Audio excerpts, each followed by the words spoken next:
इससे तो प्रतीत होता है कि सर आप वोट की राजनीति कर रहे हैं या आप सवर्ण समाज को धोखा दे रहे हैं। नहीं नहीं सर, अगर आपको समाज बदलना है तो परिवार से शुरू करना होगा। हमने परिवार से शुरू किया, हमने अपने परिवार को बदलने का प्रयास किया, हम सफल हुए। हमें साथ मिला पटना के गांधी मैदान में, हमारे समाज के लोगों ने बिना लेकिन सर किसी लेकिन सहायता के वहां पहुंचे। उस समय सर माननीय आशुतोष कुमार जी ने राष्ट्रीय जनजन पार्टी नहीं बनाई थी, क्योंकि वो अपने समाज नहीं, को उच्च और उच्च श्रेणी को लेकर चल बिल्कुल रहे थे।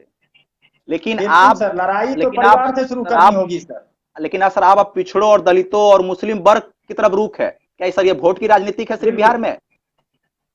नहीं नहीं नहीं नहीं, ये बिल्कुल नहीं है। ये वोट की राजनीति नहीं है, ये सत्ता में बदलाव की राजनीति है, बिहार के बदलाव की राजनीति है, बिहार को बदलने की राजनीति है। ये जो हमारे जो घटक दल हैं जितने भी भाजपा के या राजद के, इन लोगों ने यहाँ पर शासन किया है, केवल और केवल शासन किया। आज आप देखिए जो दलित चेहरे हैं वो दलित नहीं रह गए हैं। दलित की परिभाषा को बदल दिया है। रामविलास पासवान हो कि वो जीतन राम मांझी हो कि माननीय लालू प्रसाद यादव हो कि नीतीश जी हो, मैं खुले तौर पर कहता हूं कि क्या इन किन अर्थों में रामविलास पासवान दलित चेहरे हैं। वो आप उनका देखिए, बैकग्राउंड देखिए, कितनी संपत्ति अर्जित की गई है। मैं लेकिन सर ये नहीं कहता। सवर्ण समाज में माननीय आशुतोष कुमार जी का गलत ही बात चल रही है, अफवाह चल रही है कि वो सिर्फ सवर्ण समाज को धोखा दे रही है।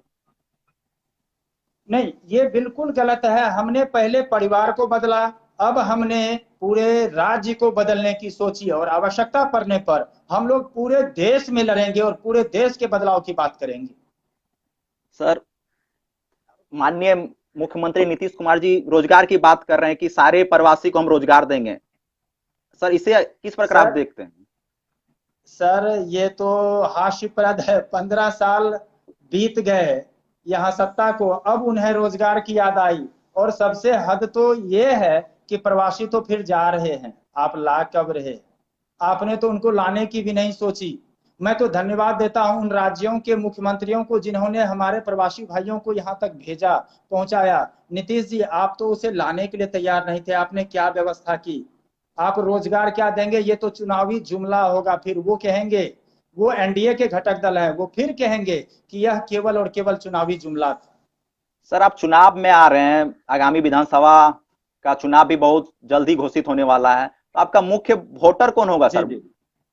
मुख्य वोटर कौन होगा, भूमियार, हमारे ब्राह्मण या? हमारे पास वोटर की जब बात आती है तो हमें जितना समर्थन की अल्पसंख्यक समुदाय से मिला है, जितना हमें अन्य वर्ग से मिला है, वो बहुत ही सराहनीय है। हमें सबका प्यार मिल रहा है। इसमें हम ये नहीं कह सकते कि हम केवल सवर्ण की लड़ाई लड़ रहे हैं, हम यूथ की लड़ाई लड़ रहे हैं, हम रोजगार की लड़ाई लड़ रहे हैं, हम भूख की लड़ाई लड़ रहे हैं। लेकिन सर पूरा बिहार में ये बात फैल रही है कि नहीं, राष्ट्रीय जनजन पार्टी सिर्फ मुख्य समाज की ओर ही देख रही है।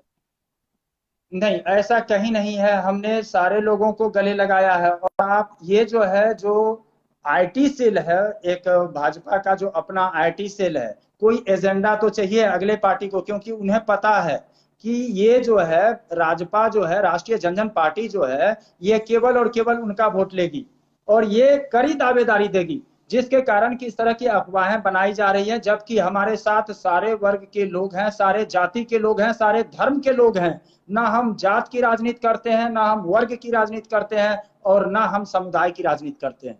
हम पूरे पूरे राज्य की राजनीति कर रहे हैं, विकास की राजनीति कर रहे हैं, बदलाव की राजनीति कर रहे हैं। सर आपकी पार्टी किसी के साथ गठबंधन की बात हो रही है क्या सर?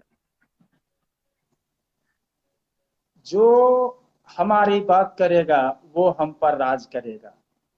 मैं सीधी बात कहता हूं, आप हमारे मांगों को लेकर के चलिए, आप हमारे मांग को अपने घोषणा पत्र में शामिल कीजिए, मैं सहर्ष आपका साथ दूंगा। और मुझे पूरी उम्मीद है कि हमारी मांगों को कोई भी दल स्वीकार नहीं अगर आप करेगा। अगर सर एनडीए घटक दल के सभी दल अगर आपकी बातों को मान लेते तो आप उनके साथ भी जाने के लिए तैयार हैं? बिल्कुल, हम अपनी मांगों पर, अगर हमारी मांगे पूरी होती हैं तो मैं किसी के भी साथ जाने